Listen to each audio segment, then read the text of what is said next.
So we amended our party constitution to recognize the diaspora as a region and to allow membership of persons who live outside of Jamaica, who are Jamaican citizens and want to join the party. Now the suppliers want to maintain their equipment because they don't get paid.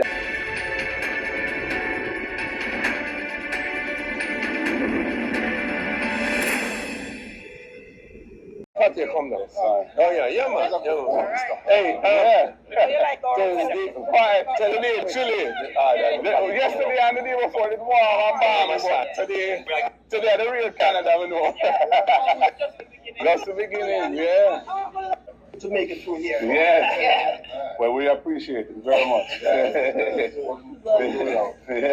Yes, wonderful. Let me tell you, they try to get it more through here than West End. Yes.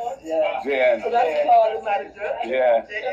All right. How are you, sir? All right. Nice to meet you, sir. Yes. Yeah. Welcome to Andre. Yeah. I think we met some years ago. You're Rotarian. Yes. Yes.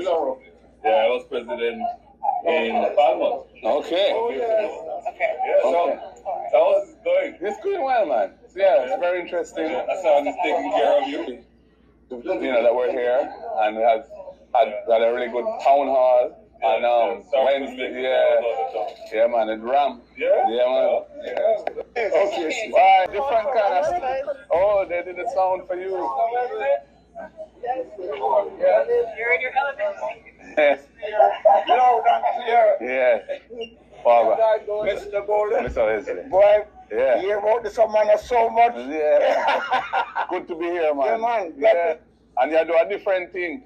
You notice? Yeah, different. Yeah, man. Different thing. So how is it going? It's good. Yes. So what, you rent We equipment? rent and we sell. And sell. See this lady here? Yes. Yeah, man. Superstar. Yes, man. And this, so this little man here, Yeah. going like him as 12 years old. So you sell what? You sell music? We sell everything. Yeah. Eh? Yeah. You see all the big I'll drum ones. kit and them something there. Pleasure to meet so many Jamaicans from all walks of life, all parts of Jamaica. People have been here for many, many years. Some have come more recently, and the reception has been very, very positive.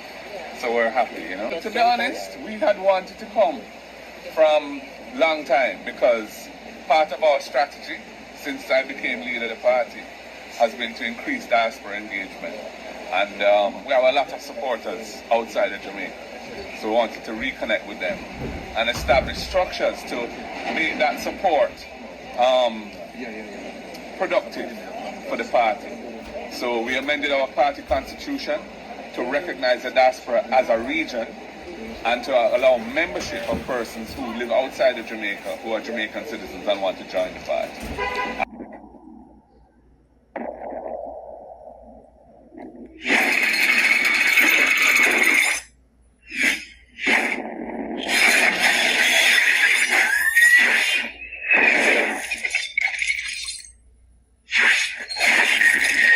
Staff asked that the theaters be fixed so they could do their work. Instead, they got a therapy dog and a wellness bench. And it just shows you the priorities of the policymakers. So we are inevitably in a situation where, because of the decisions of the policymakers, crucial repairs that should have been done were neglected. Bringing these instruments, there is no service contract, no maintenance, because a lot of times it's people who have no business in the medical instrumentation business. They do not have any servicing teams out here. So in no time at all, the machines break down. And then what is left is a lot of junk in hospital corridors and storerooms. And many times you have to use one part and scavenge to get a functional machine. So when we talk about equipment going down and it is the fault of the administrators for not taking care of them, this needs to be taken into consideration.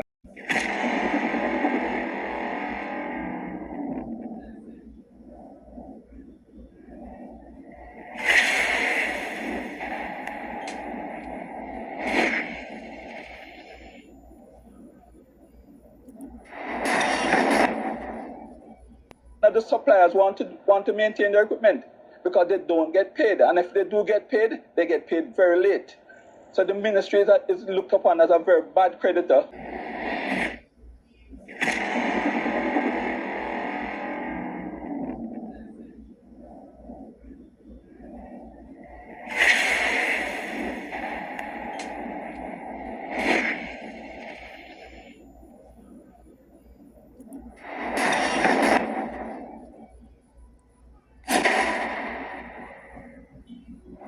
Unfortunately, sends too many mixed signals as to the seriousness of intent. And I just want to say that a number of things, unfortunately, inaccuracies, which may create a bad impression, the wrong impression in the first instance. For starters, about the procurement process. We have a law that prescribes how procurement is done.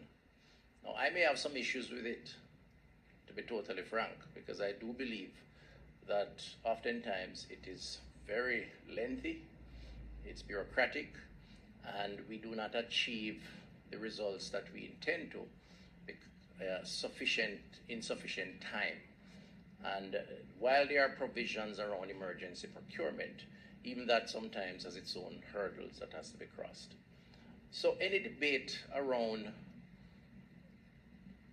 procuring, using government funds, equipment or building or otherwise, needs to be taken in the context of that. And I think there's a policy discussion that should be had around that process, but not a leap to suggest that somehow that process is being ignored and somehow the Ministry of Health is purchasing substandard equipment. I don't know of it, and if it is brought to my attention, I will deal with it. But I would encourage that we have a conversation more around the process than to start laying blame on all and sundry. And then the almost ludicrous comments around rapacious capitalism. We exist in a free market, and that market is guided by these processes. And I think we should be proud of it, despite its imperfections at times, because the alternative is far less perfect, which is for unilateral decisions around who gets what. And I think we should stay clear of that. That is what characterized the 70s, that era, which we have all lived to regret in many respects. And so I just want to lay that out and to say, let's discuss policy. I am ready, raring to go in the context of our competitive democracy. But let's not give false narratives, false impressions, hyperbolic statements, extremities, exaggerations, which only confuses the public and serves no useful end.